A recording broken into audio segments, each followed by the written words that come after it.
Hello, and welcome to this video log on the ancient city of Philadelphia, today known as the modern city of Alasehir in the Manisa district in modern Turkey. The name Alasehir means a multicolored town, or sometimes more specifically, the Red City, known for its red dyed silk. Today it has a population of just over 100,000 people. But it was founded in antiquity as the city of Philadelphia, which means the city of him who loves his brother. It was known as such until it was conquered by the Ottoman Empire in 1390 AD. Today there are about 45 mosques that exist in this city, but anciently it was a highly important center in the early Christian and Byzantine periods. It was a strong center of the Orthodox Christianity until the 20th century. That was up until the time of the resettlement agreement between Greece and Turkey after World War I, as I've discussed in prior video logs. Alasehir was historically located in Lydia near the northeast foot of Mount Molus, which is the modern-day Bosdag, on the road connecting Sardis and Laodicea. It's well known for its vulnerability to earthquakes, but it's probably best known as the site of one of the 7 churches of Asia in the Book of Revelation. Philadelphia was established in 189 BC by King Eumenes II of the Pergamum Empire. Eumenes II named the city for the love of his brother and his successor Attalus II. His loyalty earned him the nickname Phildelphos, or one who loves his brother. This was pretty unusual for ancient dynastic families because family members would kill each other for power.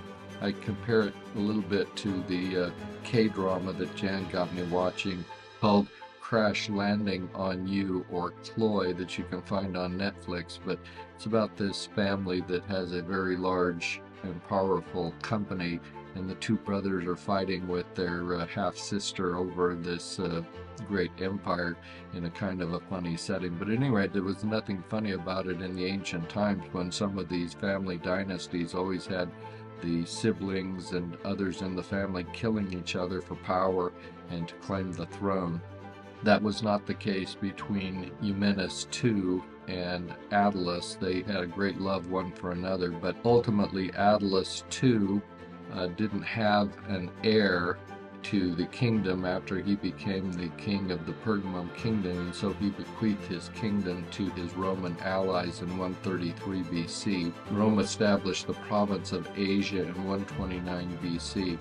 So Philadelphia became the administrative district of Sardis. There was a bad earthquake in AD 17, and Tiberius relieved the city from having to pay taxes. The city granted great honors to Tiberius. The city also housed an imperial cult, and coins bore the word Neocorum, which means temple sweeper or caretaker of the temple. It also had a small theater. This is about all that remains of the Roman Philadelphia. In the Book of Revelation, the city of Philadelphia was one of the 7 ancient cities, and Alasehir is generally agreed to be the one listed among the 7 churches. The city's history of earthquakes may lie behind the reference to the pillar in the temple referred to in the Book of Revelation. Philadelphia and Smyrna, you may recall, received nothing but praise from Jesus Christ in this letter written by John the Apostle. Some modern Protestant churches sometimes use Philadelphia in their name to emphasize faithfulness. This city remained a major Christian center after the New Testament period. It's written about by Ignatius in his epistles.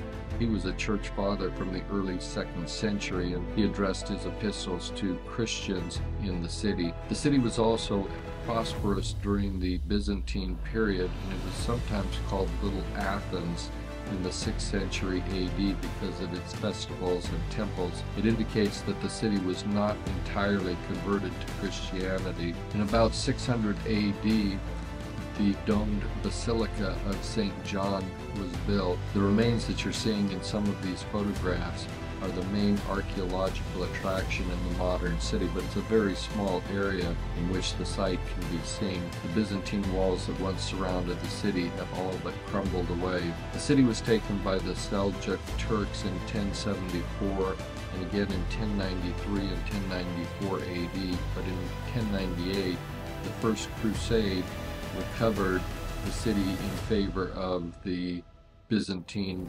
Empire. However, it was the center of several revolts against the ruling Byzantine emperors. By 1206 AD, the bishopric of Philadelphia was promoted to a metropolis, and in the 4th century, Philadelphia was made the metropolis of Lydia by the Greek Orthodox Patriarch, and that's a status it still holds today. It was honored because the city did not capitulate to the Ottomans during their takeover. The city was very prosperous, especially in the 13th and 14th centuries as a trading colony. It was an important producer of leather goods and red-dyed silk, giving rise to its name. By the 14th century, the city was ultimately surrounded by the Ottoman Emirates, but maintained nominal allegiance to the Byzantine Emperor. The independent neutral city was finally taken in 1390. The city was the last Byzantine Greek stronghold in Asia Minor. 12 years later, it was captured by Timur. He built a wall with the corpses of his prisoners, so a really likable guy. Between 1867 and 1922, Al-Sahir was part of the Ottoman Empire. In 1890, the population was about 17,000 Muslims and 4,000 Greek Orthodox Christians. During the Greco-Turkish War, Al-Sahir was severely affected by a fire when village after village had been reduced to an ash heap. There were 3,000 lives lost, and 4,300 of 4,500 buildings were destroyed in Al-Sahir. So that's kind of a brief history of the modern city. Came to rise after the fall of the ancient city of Philadelphia to the Ottoman Empire. So I hope you enjoyed this little video log. There's not much here to see in terms of the sites and ancient ruins of this city. The modern city has been built up right around it. Stay tuned in my next video log where I'll be talking about the ancient city of Laodicea, which was the 7th of 7 cities, Asia Minor, that John wrote to in the book of Revelation.